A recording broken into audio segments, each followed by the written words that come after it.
Who wants to go first?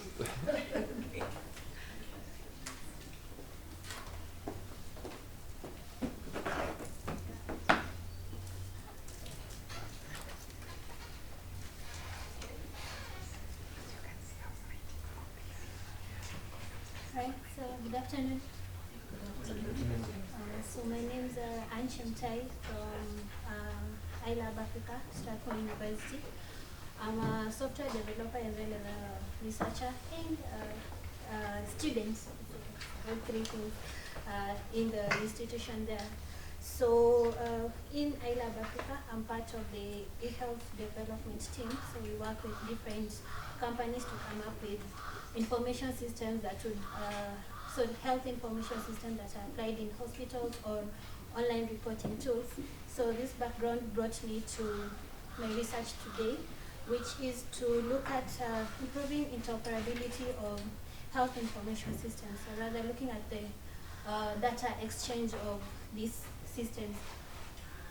So my motivation rather is, as we have been developing different systems, we realize that there's a lot of information available in healthcare.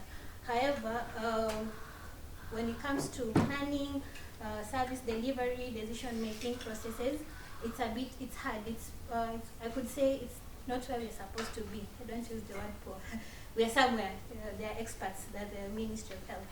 But there's a lot of fragmented systems, reporting systems, as well as the health, or rather electronic health record systems in the hospitals, which brings up low and reliable data based on what we have, because the information are siloed, yeah? So there's insufficient access to this data and the statistics. So my research will look at the interoperability of these systems and their compatibility between the data exchange. So we're going to look at the different, of course, the systems that are the health information systems that are used for reporting. So probably I've had someone working on health systems. You've heard of different online reporting tools. So there's one major one called the DHIS, or rather KHIS as it's called. These are they collect routine data. It has a lot of information in there. However, it does not collect comprehensive data when it comes to logistics, when it comes to the HR information and so on. So in this research, so first I look, of course, at the data exchange processes. I also look at the policies that have been implemented in Kenya. So as of 2014, 2015, several standards and guidelines were published. However, at that time, most of the health information systems have already been deployed into the facilities that ended up creating these silos. So I want to see, do these HMISs apply, or rather comply to these standards and guidelines here? Also, there are different standards and guidelines on data storage when it comes to health information systems. So when you're talking about laboratory information systems, when you're doing tests, like a malaria test or urine tests and such, there's a format in which you're meant to store that information, so that in case, regardless of which database you're using, it's easy to transfer that information to another system. So there's that compatibility. So first you look at the national policies, and also we look at the health information standards and guidelines. Yeah, so I also look at the health systems that are there in Kenya. So I've already mentioned that several. So which systems are currently being used? What information is also being reported there? So in this research, of course, since it's a lot of policy standards and guidelines, I would say that a big chunk of the review would be on published and unpublished documents, of course, guided by the. I'm done. Okay.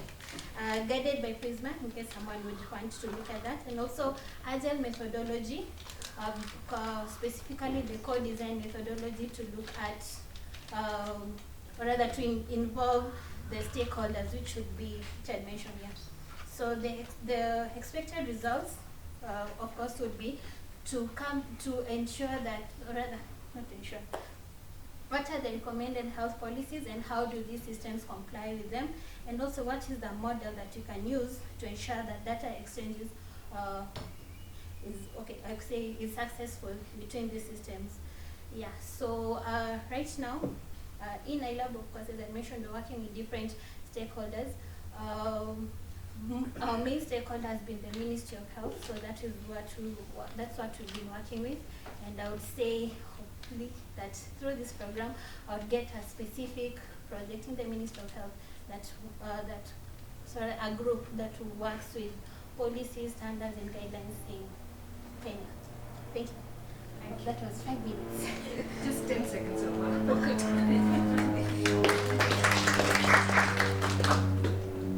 questions?